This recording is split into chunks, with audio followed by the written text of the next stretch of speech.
से आए हैं, उनके अतीत की कोई जानकारी नहीं थी, तो लोग उनके आसपास इकट्ठे हो गए क्योंकि उनकी उपस्थिति इतनी जबरदस्त थी। लोगों का एक बड़ा समूह इकट्ठा हो गया। उन्हें उम्मीद थी कि वे कुछ बोलेंगे, कुछ करेंगे। उन्होंने न तो कुछ किया, न ही कुछ बोले, बस बैठे रहे। अगर मैं यहां 2 घंटे तक बस बैठा रहूं तो मैं कल्पना कर सकता हूं 15 मिनट में पिछली लाइन में बैठे लोग, और वे धीरे धीरे अब भी सिनेमा जा सकते हैं, चलो चले। अगर मैं 2 घंटे तक कुछ न बोलूं तो 90% लोग चले जाएंगे। अगर मैं 6 घंटे तक कुछ न बोलूं तो बस कुछ बहुत मजबूत लोग ही टिके रहेंगे, बाकी सब चले जाएंगे। यही उनके साथ हुआ। उन्होंने न तो कुछ किया, न ही कुछ बोले, बस बैठे रहे। एक दिन या एक हफ्ते नहीं, वे महीनों तक बस स्थिर बैठे रहे। सभी चमत्कार की उम्मीद कर रहे थे, कुछ नहीं हुआ, वे बस बैठे रहे। लेकिन वे एक बहुत बुनियादी चमत्कार नहीं समझ पाए, क्योंकि फिलहाल आपके शरीर की प्रकृति ऐसी है कि आपका अच्छा ध्यान रखा जा रहा है। आपने दोपहर में भोजन किया, शाम में शायद नाश्ता किया, और नींद न आने के लिए कॉफी भी पी, और शायद आपके बैग में भी कुछ है।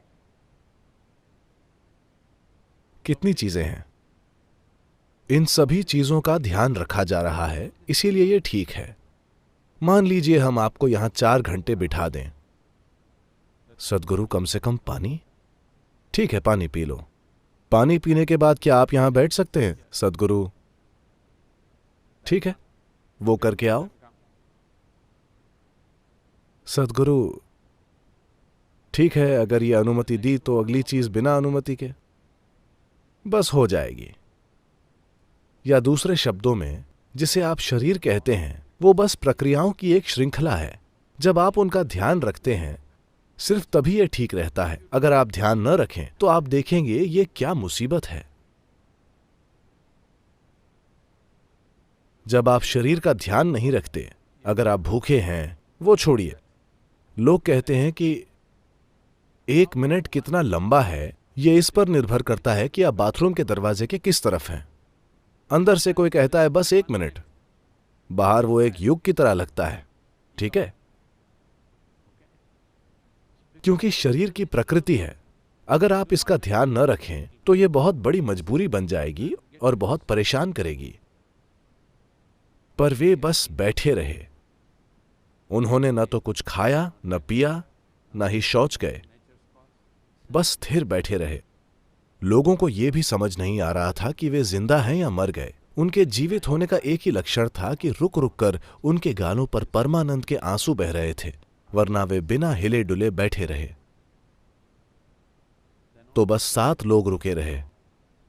उन्हें उनके इस तरह बैठने का चमत्कार समझ आया, क्योंकि अगर वे इस तरह बैठे हैं तो इसका मतलब यह है कि वो भौतिकता से परे हैं, वरना वे ऐसे बैठ ही नहीं सकते। ये 7 लोग रुके रहे, और आज हम उन 7 को सप्तऋषियों के नाम से जानते हैं। ये आदियोगी के पहले शिष्य थे। तो ये आदियोगी बस बैठे रहे, और जब इन 7 ने रुचि दिखाई तब उन्होंने कहा, ये आपके लिए नहीं है, ये कोई मनोरंजन नहीं है। वे बोले, नहीं, हम कुछ भी करने को तैयार हैं। उन्होंने उन लोगों को कुछ शुरुआती तैयारी कराई। वे कई सालों तक तैयारी करते रहे। फिर एक दिन जब सूरज की गति बदल रही थी, अभी अभी हमने ग्रीष्म संक्रांति से शरद संक्रांति में प्रवेश किया है, 22 दिसंबर को। ये फिर से 21 जून को होगा, और ये 21 जून दुनिया के लिए बहुत ही महत्वपूर्ण है, क्योंकि इसी दिन आदियोगी ने दक्षिण की ओर मुड़कर शिक्षा देनी शुरू की थी। क्योंकि सूरज दक्षिण की ओर मुड़ गया तो वे भी दक्षिण की ओर मुड़ गए और इंसान होने का यंत्र विज्ञान समझाने लगे। इसी दिन को सौभाग्य से संयुक्त राष्ट्र ने विश्व योग दिवस घोषित किया है, क्योंकि इसी दिन योग की शुरुआत हुई थी। इंसानी यंत्र विज्ञान को समझने की ये अद्भुत प्रक्रिया शुरू हो गई। ये सभी धर्मों से पहले की बात है, जब धरती पर कोई धर्म नहीं था। 15,000 साल पहले उन्होंने इंसान होने का यंत्र विज्ञान समझाया, और कई पहलू सामने आए।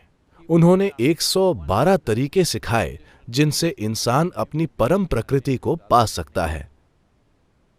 और जब लोगों ने पूछा, विशेष रूप से उनकी पत्नी पार्वती ने पूछा कि सिर्फ 112 क्यों और क्यों नहीं, वे बोले, अगर आप शरीर में हैं तो सिर्फ 112 तरीके हैं। अगर आप शरीर से परे हैं तो इस सृष्टि में जितने परमाणु हैं उतने मार्ग हैं, अगर आप खोज करना चाहते हैं तो। लेकिन अगर आप शरीर में हैं तो सिर्फ 112 तरीके हैं। और पूरा योग विज्ञान आज भी यही मानता है, क्योंकि कोई भी नए तरीके नहीं ढूंढ पाया है। कितने ही योगियों ने लाखों अलग अलग तरीकों से खोज की है, लेकिन और कोई मार्ग नहीं है। इस शरीर में 112 तरीके ही हैं जिनसे आप वहां पहुंच सकते हैं। तो इसे कैसे तैयार करें, इससे अपनी इच्छा के अनुसार कैसे काम करवाएं?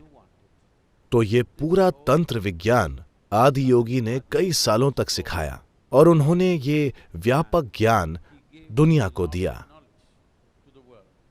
और फिर इन 7 लोगों को 7 अलग अलग दिशाओं में जाने को कहा। एक मध्य एशिया गए, एक उत्तरी अफ्रीका गए, एक दक्षिण अमेरिका गए, एक दक्षिण पूर्वी एशिया गए, एक हिमालय पर्वत के भारतीय हिस्से में आए, एक उनके साथ रुक गए, और एक अन्य जो हमारे लिए बहुत महत्वपूर्ण है, अगस्त्य मुनि, वे दक्षिण की ओर आए। उन्हें दक्षिण दिव्य दर्शन का जनक माना जाता है, क्योंकि उन्होंने विंध्या पर्वत के दक्षिण में एक भी इंसानी आबादी को नहीं छोड़ा।